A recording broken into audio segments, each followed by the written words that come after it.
जय हिंद दोस्तों, फिर से करेंट अफेयर्स लेकर आज हाजिर हुआ हूँ। तो फर्स्ट क्वेश्चन से शुरू करते हैं। क्वेश्चन नंबर 1, निम्नलिखित कथनों में से विचार कीजिए कि चट्टगांव शस्त्रागार लूटपाट में क्रांतिकारियों को वकील के तौर पर बचाव किसने किया था। ए का सरदार पटेल, बी के शरत चंद्र बोस, सी के राजेंद्र प्रसाद और डी के सुभाष चंद्र बोस। इसका सही आंसर है शरत चंद्र बोस। आइए हम इसको व्याख्या देख लेते हैं। इनका जन्म हुआ था जो उड़ीसा के कटक क्षेत्र में हुआ था 1889 में। अब वर्ष 1911 में वकालत के पेशेवर की शुरुआत किए थे। इसके बाद 3 साल इनको जेल भी होना पड़ा था और इनको आज़ाद हिंद फौज और फॉरवर्ड ब्लॉक के स्थापना में भी योगदान दिए थे। ये अपने भाई के साथ मिलकर। सुभाष चंद्र बोस इनके छोटे भाई थे। नेक्स्ट क्वेश्चन नंबर 2, प्रधानमंत्री आवास योजना ग्रामीण कब शुरू की गई थी। ए का 1 अप्रैल 2016, बी का 25 जून 2015, सी का 1 जनवरी 2017 और डी का 1 मार्च 2016। इसका सही आंसर है 1 अप्रैल 2016। आइए हम इसकी व्याख्या देख लेते हैं। इसका 1 अप्रैल 2016 का किया गया था, यानी कि ग्रामीण परिवार को बुनियादी सुविधा के लिए किया गया था। इसका लाभान्वित है जो कि सामाजिक आर्थिक जाति जनगणना 2011 के तहत आधार बनाया गया है। नेक्स्ट क्वेश्चन नंबर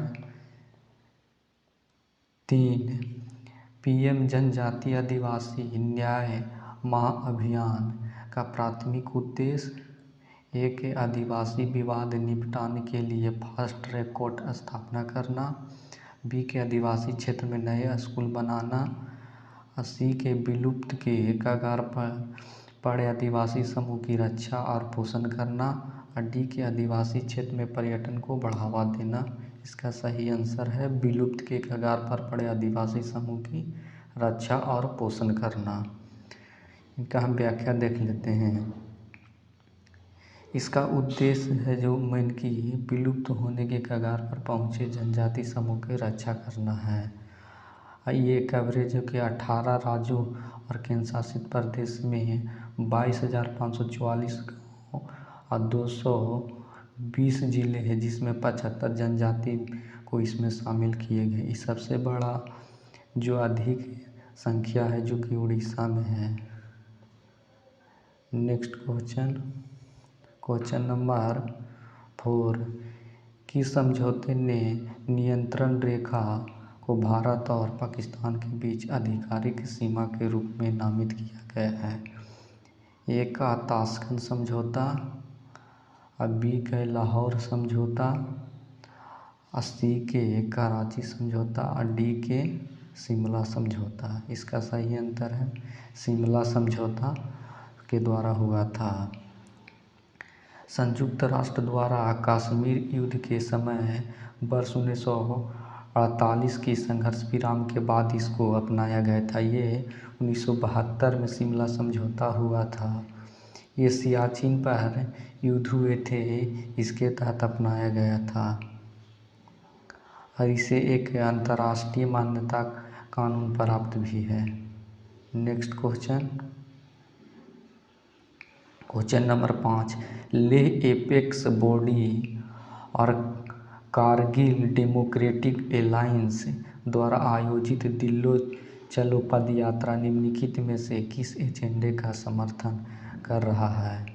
ए का राज्य का दर्जा, बी के स्वायत्तता, सी के स्वतंत्रता और डी के पुनः एकीकरण। इसका सही आंसर है राज्य का दर्जा करना। हम व्याख्या कर लेते हैं। इसका मुख्य एजेंडा 4 है, जिसमें पहला है जो कि राज्य का दर्जा दिलाना और दूसरा है जो कि स्थानीय अधिकारों की रक्षा करना, उनके तहत संविधान के 6ठी अनुसूची में शामिल करना और तीसरा है जो कि लोक सेवा आयोग की भर्ती प्रक्रिया करना। और चौथा है जो कि लेह और कारगिल जिले के लिए अलग अलग लोकसभा सीट का करना। Next question number 6, PM solar home योजना के तहत 1 किलोवाट का सोलर पैनल लगाने पर एक परिवार को कुल कितनी सब्सिडी मिलेगी? ए के 30,000 रुपये, बी का 15,000 रुपये, सी के 80,000 रुपये, डी के 45,000 रुपये। इसका सही आंसर है 45,000 रुपये। यानी कि प्रत्येक परिवार को जो 65,000 रुपया का लागत आएगा, जिसमें केंद्र सरकार द्वारा 30,000 दिया जाएगा और राज्य सरकार द्वारा 15,000 देगा और दोनों का जोड़कर 45,000 रुपया सब्सिडी मिलेगा। नेक्स्ट क्वेश्चन नंबर 7, केंद्र सरकार ने प्रत्येक आदर्श सौर ग्राम के लिए कितनी धनराशि आवंटित की गई है? ए का 50 लाख, बी का 10 करोड़, सी के 1 करोड़ और डी का 9 करोड़। इसका सही आंसर है 1 करोड़। ये दिया जाएगा प्रत्येक आदर्श सौर ग्राम के लिए 1 करोड़ आवंटन किया जाएगा पंचायती मंत्रालय के तहत। नेक्स्ट क्वेश्चन नंबर 8 है, भारत सरकार द्वारा वर्ष 2019 में शुरू की गई थी पीएम कुसुम योजना का प्राथमिक उद्देश्य क्या है? ए का कृषि में सौर ऊर्जा संसाधनों को अपनाने को बढ़ावा देने के लिए, बी के सिंचाई के बुनियादी ढांचे को बढ़ावा देना, सी के ग्रामीण सड़क संपर्क में सुधार करना, डी के उर्वरकों के लिए सब्सिडी प्रदान करना। इसका सही आंसर है ए, कृषि में सौर ऊर्जा संसाधनों को अपनाने को बढ़ावा देना नवीकरणीय ऊर्जा के तहत। ये नवीकरणीय ऊर्जा के तहत को प्रोत्साहित किया जाता है, जिससे डीजल पेट्रोल को इससे कम निर्भरता हो। वर्ष 2019 में शुरू किया गया था। नेक्स्ट क्वेश्चन नंबर 9 है, बिहार सरकार द्वारा भूमि सर्वेक्षण से संबंधित लॉन्च किए गए ऐप का प्राथमिक उद्देश्य क्या है?